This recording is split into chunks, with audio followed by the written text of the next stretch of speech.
ለምንድነው አንዳንድ ሰዎችን ናርሲሲስቶች የምንለው? እንዴትስ እንለያለን? የሚለውን ይህ ቪዲዮ በስርዓት ያብራራል። ማህበራዊ ድረገጽ ላይ የቀረቡ ሰዎች ብዙ ጊዜ ይህ ስያሜ ተሰጥቷቸው እናገኛለን። ሆኖም ግን የበሽታው መመዘኛ በአርዕስተ ዜናው ወይም በቁንጽል ታሪኮች ሊታወቅ አይችልም። በጤና ባለሙያ በሚደረጉ ሕክምናዊ ቃለመጠይቆች የግል ታሪክ ተወስዶ በጊዜ ሂደት ውስጥ ያሉ ለውጦች ታይተው ይመቀውሳል የሚባለው። የናርሲሲስቲክ ስብዕና መታወክ ምልክቶችን ወይም ከሱ ጋር የተያዙትን ባህሪያት በስድስት መልኩ ከፍለን ልናያቸው እንችላለን። አንደኛ፣ ታላቅ በራስ የመተማመን ስሜት። ታላቅነት የናርሲሲዝም መለያ ባህሪ ነው። ከትዕቢት ወይም ከንቱነት በላይ ታላቅነት ለእነርሱ ከእውነታ የራቀ የበላይነት ስሜት ነው። ናርሲሲስቶች ልዩ እንደሆኑ ያምናሉ። እንደ እነርሱ ልዩ የሆኑ ሌሎች ሰዎች ብቻ ይረዱናል ብለው ያስባሉ። ማንኛውም መደበኛ ወይም ተራ ነገር አይመጥነንም ብለው ያምናሉ። ትውቃቸውና መስተጋብራቸው ከሌሎች ከፍተኛ ደረጃ ካላቸው ሰዎች፣ ቦታዎች እና ነገሮች ጋር ብቻ እንዲሆን ይፈልጋሉ። ናርሲሲስቶች ከሁሉም ሰው የተሻሉ እንደሆኑ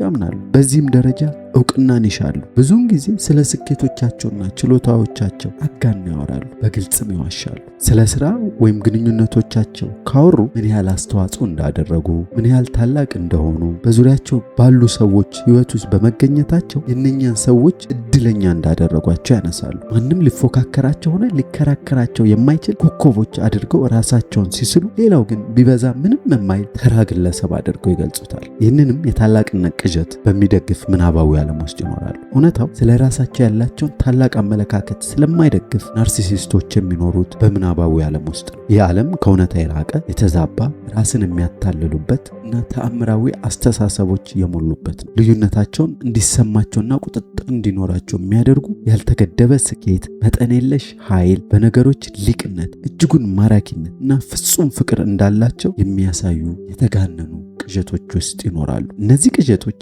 ሊሰማቸው ከሚችሉ ውስጣዊ ባዶነትና ሀፍረት ስሜት ይጠብቋቸዋል። ስለዚህ እነሱን የሚቃረኑ እውነቶችና አስተያየቶች ላይ ይላሉ፣ አሊያም ምክንያት ዘርዝረው ያጥላላሉ። ይህንን ቅዠታቸውን ለመቃወም የሚሞክር ማንም ነገር ሆነ ሰው ከቁጣ ጀምሮ እስከ ከፍተኛ አጸፋዊ ምላሽ ያጋጥመዋል። ለዚህም በዙሪያቸው ያሉ ሰዎች ይህንን ቅዠታቸውን ላለመንካት አብዝተው በጥንቃቄ ይጓዛሉ። ሶስተኛ፣ የማያቋርጥ ውዳሴና አድናቆት ይፈልጋሉ። የናርሲሲስት የበላይነት ስሜት እንደሚነፋ ፊኛ ቀስ በቀስ አየር እያጠረው ይመጣል። የማያቋርጥ ጭብጨባና አድናቆት ካልተቸረ አየር ያጣል። ለዚህም አልፎ አልፎ ማመስገን ብቻ በቂ አይደለም። ናርሲሲስቶች ለኤጎአቸው የማያቋርጥ ምግብ ያስፈልጋቸዋል። ለዚህም ይህን ፍላጎታቸውን ለማሟላት ፈቃደኛ በሆኑ ሰዎች ይከበባሉ። እነዚህ ግንኙነቶች እጅጉን የአንድ ወገን ናቸው። ግንኙነቶቹ የሚመሰረቱት እነኚህ ሰዎች ለናርሲሲስቶች ማቅረብ በሚችሉት ውዳሴ ላይ ነው። ታዲያ በዙሪያቸው ያሉ ሰዎች አድናቆት፣ ትኩረት እንዲሁም ውዳሴ ካቋረጡ አሊያም ከቀነሱ ለናርሲሲስቶች እንደ ክህደት ይቆጠራል። አራተኛ፣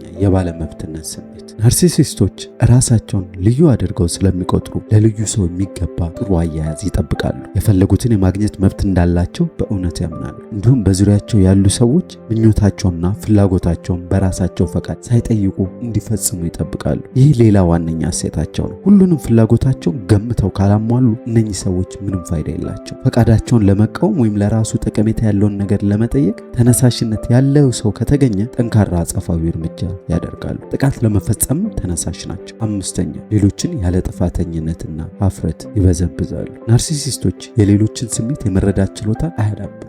ራሳቸውን በሌሎች ሰዎች ጫማ ውስጥ ለማስቀመጥ ይቸገራሉ። በሌላ አነጋገር ርኅራኄ ይጎድላቸዋል። በብዙ መልኩ በሕይወታቸው ውስጥ ያሉትን ሰዎች እንደ ዕቃ አድርገው ይመለከቷቸዋል። ፍላጎታቸውን ለማሟላት የተቀመጡ ዕቃዎች። የራሳቸውን ዓላማ ለማሳካት ሌሎችንም ለመጠቀም ሁለት ጊዜ አያስቡ። አንዳንድ ጊዜ ይህ የግለሰቦች ብዝበዛ ጉዳት አዝሎ ይመጣል። ናርሲሲስቶች ባህሪያቸው ሌሎች እንዴት እንደሚጎዳ አያስቡ። እርስዎ ይህንን ባህሪ ቢጠቁሙ እንኳን አይገባቸውም። የሚረዱት ብቸኛው ነገር የራሳቸውን ፍላጎቶች ብቻ ነው። ስድስተኛ፣ ሌሎችን በተደጋጋሚ ያዋርዳሉ፣ ያስፈራራሉ፣ ጉልበታቸውን ያሳያሉ ወይም ሌሎችን ዝቅ ያደርጋሉ። ናርሲሲስቶች እነርሱ የሚፈልጉት ወይም የጎደላቸው ነገር ያለው ሰው ሲያጋጥማቸው ስጋት ይሰማቸዋል። በተለይ በሰው ዘንድ ተወዳጅነት ያገኙ በራስ መተማመን ያላቸው ሰዎች ያሰጓቸዋል። እነርሱን የማይከተሉ ሰዎች አሊያም የሚፈታተኗቸው ሰዎችም ያሰጓቸዋል። የመከላከያ ዘዴያቸው ንቀት ነው። ይህንን ስጋት ለማጥፋትና የራሳቸውን እያሽቆለቆለ የሚሄድ ኤጎን ለመደገፍ ብቸኛው መንገድ እነኛን ሰዎች ዝቅ ማድረግ ነው ብለው ያምናሉ። ለዚህም ሌላው ሰው ለነሱ ምን ያህል ትንሽ ትርጉም እንዳለው ለማሳየት ይሞክራሉ። ወይም ደግሞ ወደ መስመር እንዲመለስ ለማስገደድ በስድብ፣ በዛቻ፣ በስም ማጥፋት፣ በጉልበተኝነትና በማስፈራራት ጥቃት ሊፈጽሙ ይችላሉ። እነኚህ ዋነኛ የባህሪ ዘርፎች ቢሆንም ናርሲሲስቲክ የስብዕና መቃወስን ለማወቅ በሕክምናው የአሜሪካ የስነ አእምሮ ሕክምና ማህበር መመሪያ በሆነው በDSM-5 በተቀመጡ መስፈርቶች ተመስርተን እንለካለን። የተለያዩ ሰዎች ከመደበኛ ህይወታቸው ውስጥ ከነኚህ ባህሪያት ውስጥ አንዳንዱን አልፎ አልፎ ሊያሳዩ ይችላሉ። ይህ ግን ባህሪ ነው እንጂ የስብዕና መቃወስ ወይም ናርሲሲስት መሆን ወይም ናርሲሲዝም አይደለም። በአንዳንድ ማህበራዊ ድረገጾች የምናያቸው ባህሪያት ልቅ ራስ መተማመን ጀምሮ እስከ ራስ ወዳድነት ድረስ ያሉ ናርሲሲዝም ተደርገው ለመውሰድ ቢቀሉ ምናልባት የሰውን ትኩረት ለመሳብ የሚደረጉ ምክንያታዊ እርምጃዎች ቢሆኑስ? ስለዚህ አስተያየት ሰጪዎች እሷ ናርሲሲስት ነው ናት ብለው ሲያነሱ ያስተውሉ። አስተያየት እንጂ ሕክምናዊ እውነት አይደለም። የእርሶ መፈረጅ በሰዎቹ ስነ ልቦና ላይ የሚያመጣው ጉዳት ይኖራል እና ያስተውሉ። በቀጣይ ቪዲዮ ስላሉ የናርሲሲዝም አይነቶችና በማህበራዊ ድረገጽ በዚህ ዙሪያ ስለሚነሳው እይታ እናነሳለን። ይከተሉ። ይህ ትምህርታዊ ቪዲዮ ተጠናቅሮ የቀረበለው በተግባር በጎ አድራጎት ድርጅት ነው። ይህንን ትምህርታዊ ቪዲዮ ከወደዱ መልካም ነው ብለው ካሰቡ ላይክ፣ ሼር፣ ሰብስክራይብ ያድርጉ።